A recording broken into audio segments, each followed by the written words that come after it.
اعوذ باللہ من الشیطان الرجیم بسم اللہ الرحمن الرحیم۔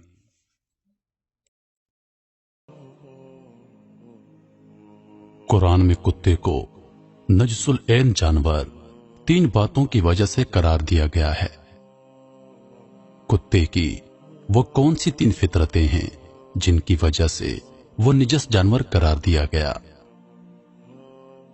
پہلی فطرت یہ ہے کہ وہ اس وقت جب اللہ تعالی اپنی رحمتوں کا نزول شروع کرتا ہے، اپنی نعمتوں کی بارش کرتا ہے، تو وہ اس وقت اوندھے منہ پڑ کر سو جاتا ہے، یعنی ساری رات جاگتا رہے گا، اور جس وقت اللہ کی رحمتوں کا نزول شروع ہوتا ہے تو اس جانور پر نیند کا غلبہ آ جاتا ہے۔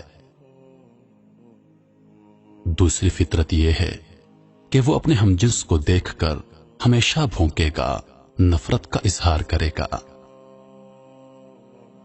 تیسری فطرت یہ ہے کہ وہ اپنی غذائی ضرورت پوری کرنے کے بعد بچی کچی غذا زمین میں گڑھا کھود کر اس میں دفن کر دیتا ہے تاکہ یہ غذا کسی اور کے کام نہ آ سکے۔ میرے محترم ساتھیو، اس کے بعد میرے ذہن میں یہ بات آئی کہ اگر یہ اتنا ہی نجس جانور ہے تو پھر وہ کتا جو اصحاب کہف کا کتا تھا، اس کے لیے جنت واجب کیوں قرار دی گئی؟ اس کتے کے حوالے سے بہت سے مذاہب میں بڑے اختلاف پائے جاتے ہیں، مگر یہ بات اپنی جگہ کہ قرآن شریف میں اس کتے کے لیے جنت واجب قرار دی گئی ہے۔ اصحاب کہف کے واقعے سے پتہ چلتا ہے کہ ان کے ہمراہ ایک کتا بھی تھا جو ان کے ساتھ ساتھ رہتا تھا اور ان کی حفاظت کیا کرتا تھا۔ یہ کتا ان کے ساتھ کہاں سے شامل ہوا تھا؟ کیا ان کا شکاری کتا تھا یا اس چرواہے کا کتا تھا جس سے ان کی راستے میں ملاقات ہوئی تھی، اور جب چرواہے نے انہیں پہچان لیا تو اس نے اپنے جانور آبادی کی طرف روانہ کر دیے تھے اور خود ان پاکباز لوگوں کے ساتھ ہو لیا تھا، کیونکہ وہ حق کی تلاش اور دیدار الہی کا طالب انسان تھا۔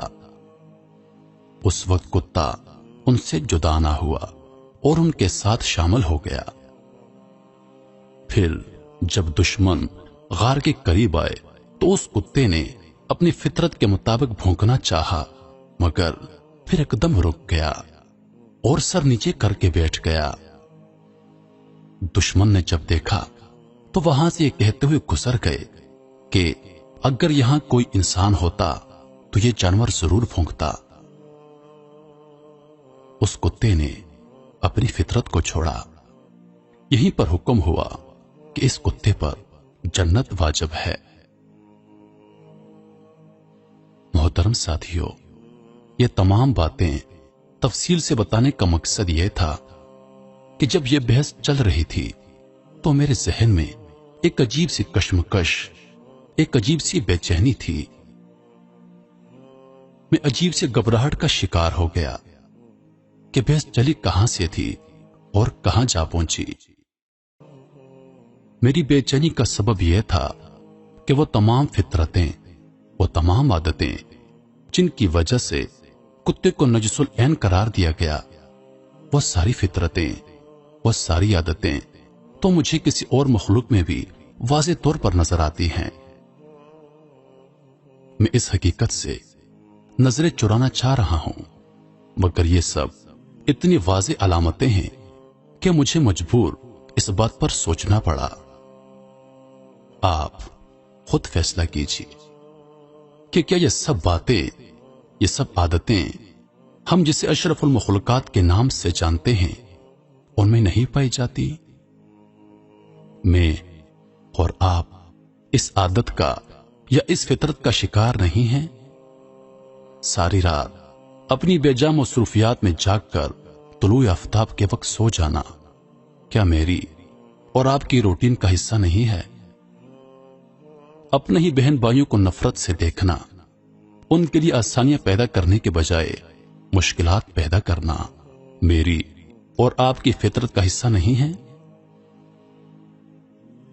اپنی غذائی ضروریات پوری کرنے کے بعد کھانے کو فریج جیسی مشین میں محفوظ کر دینا اور بعد میں ضرورت نہ پڑنے پر ضائع کر دینا ہمارا روز کا معمول نہیں ہے؟ ان سب باتوں کا جواب شاید ہم میں سے کسی کے پاس نہ ہو۔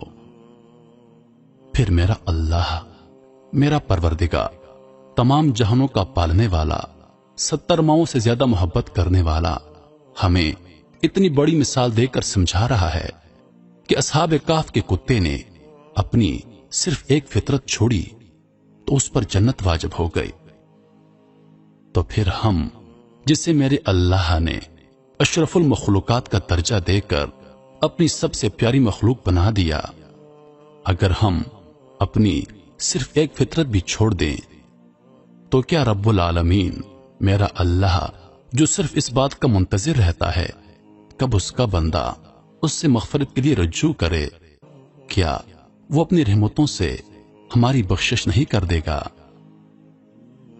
یقیناً کرے گا۔ میرے محترم ساتھیو، سوچئے گا ضرور اور ہو سکے تو عمل کیجئے۔